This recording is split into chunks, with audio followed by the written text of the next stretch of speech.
अपन दीवाना बनाइए लेला जादू भरल मुस्कान के। अपन दीवाना बनाइए लेला जादू भरल मुस्कान के।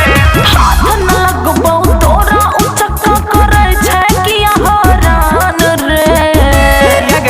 तू लज्जा लगै छै। अरे हाथ न लगबौ तोरा उचक्का करे छै किया हरान रे। अपन दीवाना की अपन दीवाना बनाइए लेला जादू भरल मुस्कान के। अपन दीवाना बनाइए लेला जादू भरल मुस्कान के। चल के छोरा जादू भरल मुस्कान के।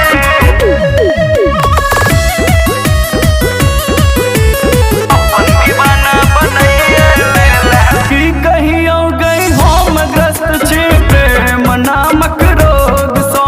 हरदम तोहर बात तकै छी घरक कोदली दोग सँ। विद्या कसम सच्चे कहै छौ बे। अच्छा की कहियो गई हम ग्रस्त छी प्रेम नामक रोग सँ। हरदम तोहर बात तकै छी घरक कोदली दोग सँ। आपो सुधैर जो तू जोन पिटना बात हमर कनि मान रे। अपन दीवाना हगला कि नहीं अपन दीवाना बनाइए लेला जादू भरल मुस्कान के। अपन दीवाना बनाइए लेला जादू भरल मुस्कान के। जो जो तोरा सन के बड़ देखने छियो। अपन दीवाना बनाइए लेला जादू भरल मुस्कान के।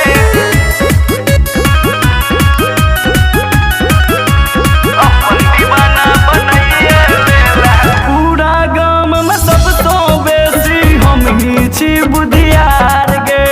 अपन जवानी की दूर करै छै कॉले ने तू प्यार गे।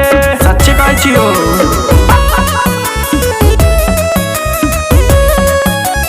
पूरा गाम में सबसँ बेसी हम ही छी बुधियार गे। अपन जवानी की दूर करै छै कॉले ने तू प्यार गे। तोरा बुझाई छो पर छी काबिल छै तू मुदा आकान रे।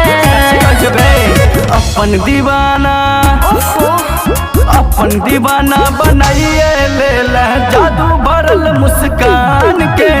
अपन दीवाना